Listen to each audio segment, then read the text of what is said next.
one question to Iliana.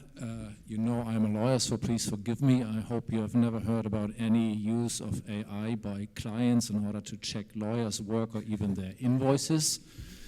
But the second more serious question is, what is your view, and this is addressed to the entire panel, on the use of AI by courts or automated decisions in mass cases or in cases which can easily be standardized, like flight compensation claims or something like that, at least under the conditions set out in Article 22 GDPR. That means that they can be subject to, that they can be contested and reviewed by a human judge, and as a further conditions that the parties agree to such a procedure. Thank you, Christian. Who wants to? Elena? Yeah, please. As I mentioned, you know, the fourth industrial revolution is here. We cannot restrain it. So if we can benefit from it, that would be the goal. So I would be for it, given what you said is fulfilled. So yes. Thank you. Yeah, there is a question there. Tomasz Snarski from the Polish Bar. Maybe let me introduce you a proposal. What would you say for creating the second part of your report and guideline? What I mean, because the question we posted here, when I'm hearing you, it's wonderful because it's one of the rhetorical questions: can artificial intelligence can deliver justice? Of course it can. But the real question, and that will be my concern and my question to you, what kind of justice do we deliver? What I mean, like mainly risks also with artificial intelligence are always connected with human being. And the real question maybe, and the question for further develop of this project is it really changes our understanding of justice or not? And what the standard of justice has to be include into the artificial intelligence system. You mentioned about bias. These are all known well facts, but the real problem is like that can we really involve people into thinking about justice with artificial intelligence standards, with no subjective data, with no argumentation, with just really simple and straight score based on prediction, for example. And is it really better standard of justice, for example, with the probation cases in criminal cases, when you have probation and circle, for example, in UK or United States, but on the other hand, in Poland, for example, you have the probation decision based only about the judge opinion, from what kind of standards, and another the question. So thank you very much for this wonderful report. There is plenty of legal aspects and fundamental rights, and by thanking also the asking for the next step, maybe return to the real discuss, I mean, for the very fundamental basis, what the justice are we seeking for with our fundamental standards. What do you think about this? And more involve maybe the philosophical aspects of posthumanism and changing the idea of justice at all. Thank you. Thank you. Elena, you want to? Okay, so it was to me. Okay. So, well, I have to say that, you know, we don't claim that human judges are always right, okay? But human judges can see things that AI cannot see. I mean, as lawyers who go to court, okay, especially criminal courts, we know that there are times that the defendant might be guilty of a certain crime, not that serious, okay? I don't mean murder or rape or anything like this, but something that is not very serious. So the judge, bearing in mind that a conviction could mean something worse for the defendant, okay, says this defendant is innocent.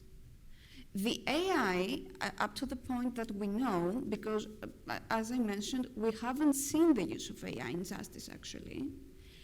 We cannot know now how it could react and what decision it could give us. So we need time as humans.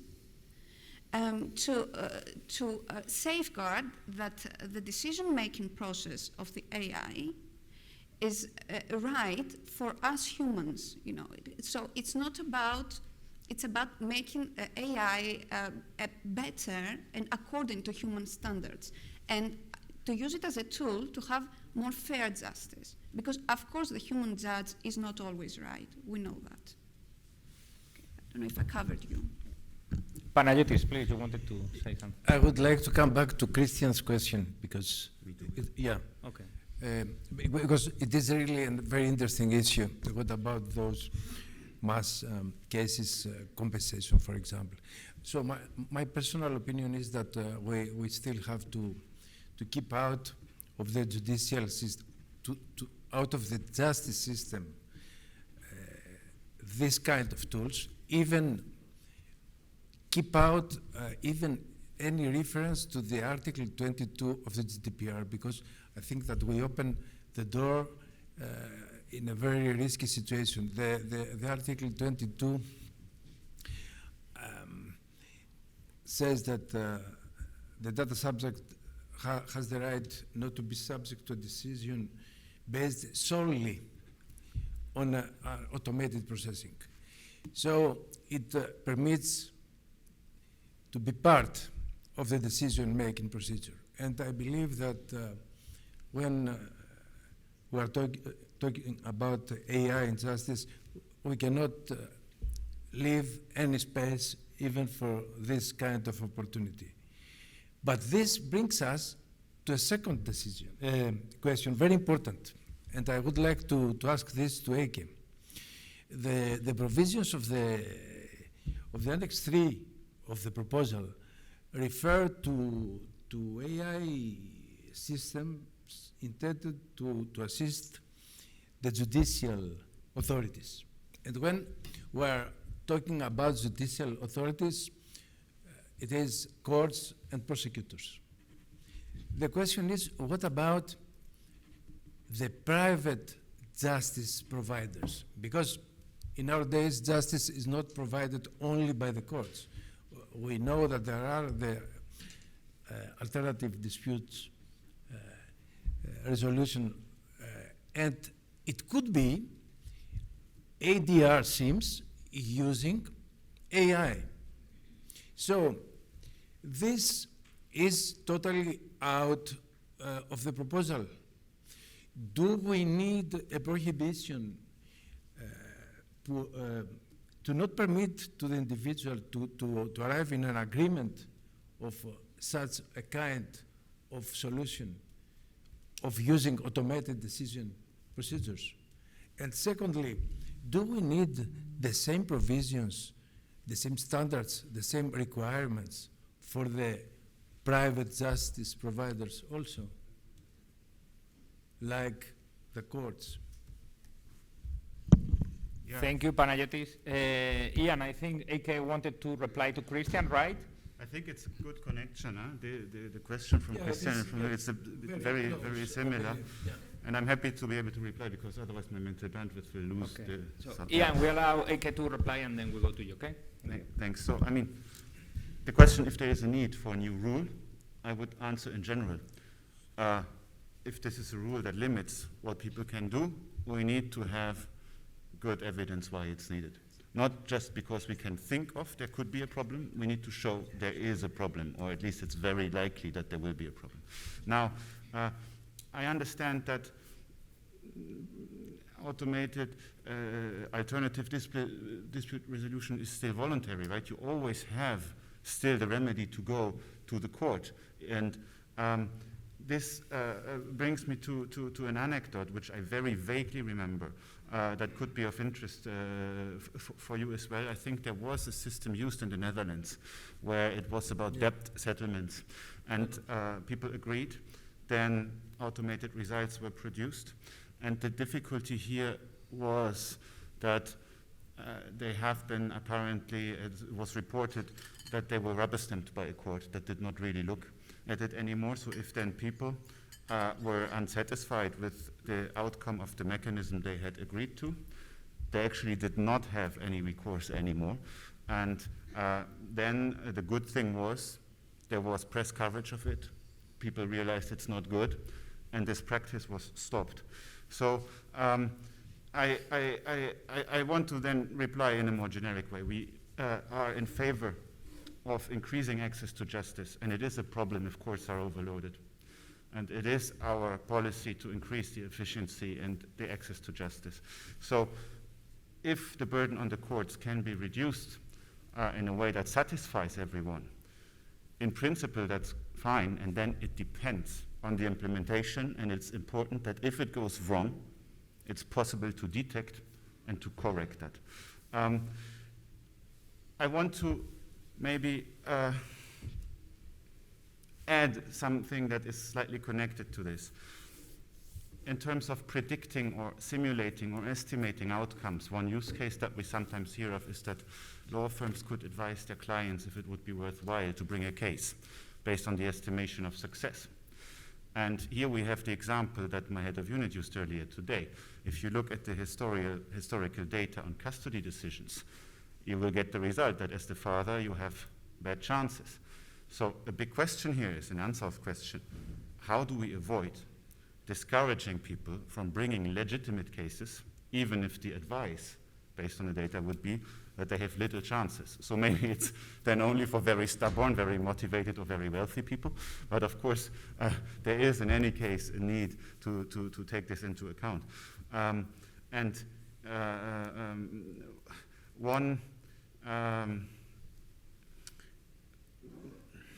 Yeah, I think I stop here, and I don't know if there were other reactions to the question. Yeah, well, I will give the floor to Ian, and then we go to Yeah. Griff. Yes, we've reached a point in the afternoon where people need woken up. So I want to do it by introducing a little bit of controversy arising from Panagiotis's comments about automated decision-making in ADR. Now, I'll state a couple of qualifications first. I'm talking about ADR in civil cases. I'm talking about ADR where it's not been compelled by the court, but the parties have chosen to go to ADR. It seems to me that ultimately that form of ADR is essentially contractual in nature. The parties have agreed with each other what their decision-making mechanism is going to be.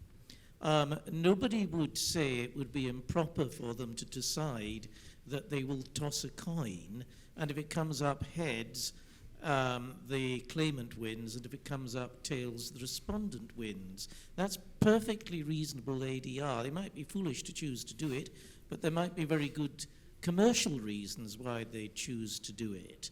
So it seems to me if you apply that logic, there's no case whatsoever to restrict the use of ADR on the basis of an informed consent by willing adult participants between consenting adults, as it were. And so therefore I'd suggest that no, we stop the prohibition on automatic decision-making when we're talking about public justice or publicly compelled decision-making. Thank you, Ian. You want to reply, Ike, or can we give the floor to Griff? Well, I don't know if I can Yeah. respond directly to that because I'm talking about the criminal Yeah. domain, and that was about the civil. But I'm not sure I fully understand the provocation. It is, of course, a provocation in that it is, I would dare to say, not extremely likely that people would agree to the coin toss. At least not if they're aware that the system that is being used is essentially equivalent to a coin toss, but sometimes they might not know that. So, and I think it is no coincidence that normally we expect when a decision is rendered that there be reasons for the decision. So that is, in any case, a requirement that a non-private court always has to meet, and which. So it's not a non-private court, it's not a court at all, it's just a contractually resolved mechanism, and parties could agree to trial by combat with knights if it wasn't that would end up being a criminal offence, because you know, Yeah. It's not wrong to think of it as being a court of justice at all. It's just a private means So and maybe I have to first of all declare myself incompetent. I'm not an expert on alternative dispute resolution. But as far as I go, if people among themselves make contracts to how they arrive at decisions that they want to respect, as long as they do not violate any commonly binding rules, as a spontaneous reaction, I must say I don't see a problem. There are cases where agreements made totally with free will are not allowed by the law. Yeah. And the question is, do I have such a case here with AI? I think really that people that are knowledgeable need to react to that and maybe take some time to think about it. And we need a new conference on yeah, that. because this is a very, very special topic, and I'm not equipped to go into depth. Okay, well, I think we can continue with the provocation during the cocktail because we are just missing 2 minutes and there are 2 more questions. Grief and then Just 2 seconds, Mr. Moderator. I will be very short. My name is Benoit de Klerk. I'm French. I'm not a lawyer. As you know, nobody's perfect. I'm only an IT judicial expert. I'm not here on my own behalf. I'm here representing the European Institute, the European Expertise and Experts Institute. We are a body, a non-profit organization gathering lawyers, but also experts and judges to think over the future of expertise in Europe and obviously how to harmonize and also how to cope with the new arrivals such as AI and such tools. I just wanted to not raise any question, not launch any controversy. I just wanted to express my gratitude and my congratulations for the beautiful work and the very high level achievements that you obviously made with this project. The very high level of the speeches of all the contributors to these panels, and how I was grateful that you organizers invited us to participate and share this experience. Thank you, Mr. Moderator. Thank you very much.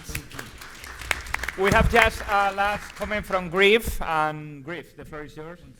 Yeah, thank you. Just to respond to, I think, a few of the points that have been made. I mean, in the context of what we're talking about here is there's been talk about standardizing, about speeding things up, about trying to address cases quickly, address cases en masse. The only thing I'd say is we've got to be a bit careful that because AI is made, it's made in our image, this technology is made in our image, and I think before we start to try and speed it up, to automate it, to speed it up and to automate it exponentially, we should start to address our own image before we start turning to technology to basically replicate that image.